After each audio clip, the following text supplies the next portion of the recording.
xin được chúc mừng thí sinh Sông Thị. Thưa ban tổ chức, ban giám khảo cùng toàn thể hội thi, em xin phép trả lời câu hỏi của em như sau. Vâng, mình đọc lại câu hỏi cho bạn. Bạn hãy cho biết dân tộc Mông sinh sống chủ yếu ở những vùng nào và chủ yếu ở các tỉnh nào ở Việt Nam và gồm các nhóm nào? Câu trả lời của em như sau. Dân tộc Mông sống chủ yếu ở vùng miền núi và ở các tỉnh như Sơn La, Lào Cai,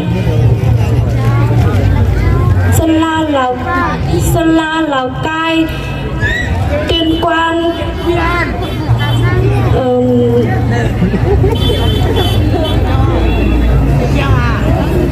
Điện Biên,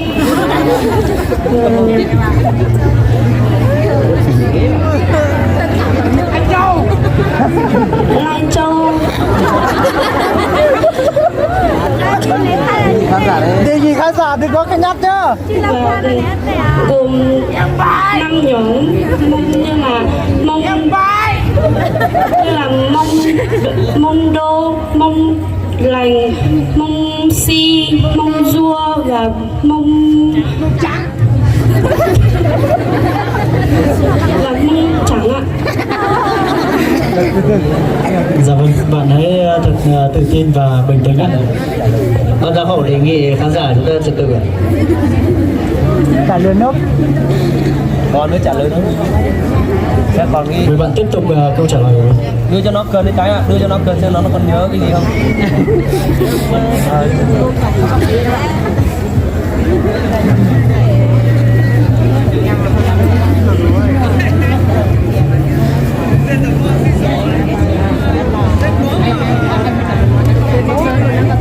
Dạ, em xin phép hết câu trả lời của em ạ. Xin mời thành phần ban giám khảo.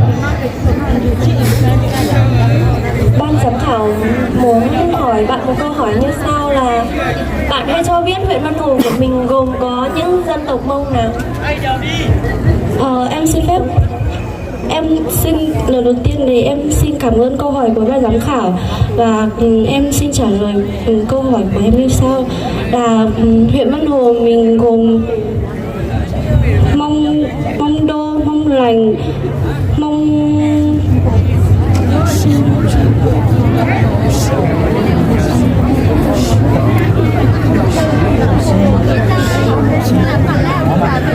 Vâng, hãy thật bình tĩnh và tự tin. Vân Hồ mình, theo tôi nghĩ là thí sinh đang sinh sống ở vùng ở địa bàn huyện Vân Hồ, chắc là bạn sẽ nắm rõ về các nhóm Mông ở huyện Vân Hồ.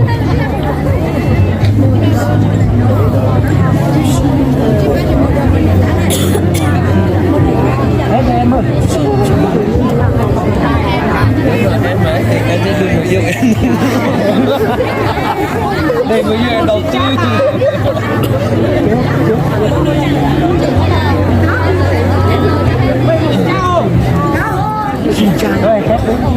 Quý cho một tràng tay thật lớn để động viên tinh thần cho thí sinh được không ạ?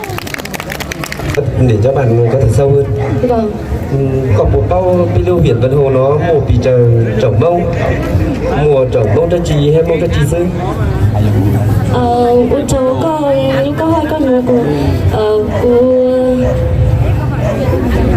em trả lời bằng nguyên đô được không ạ? Lo. Út cháu còn nó có hỏi còn nó có về lùng huyện Vân Hồ nó Mông Đô, Mông Lành,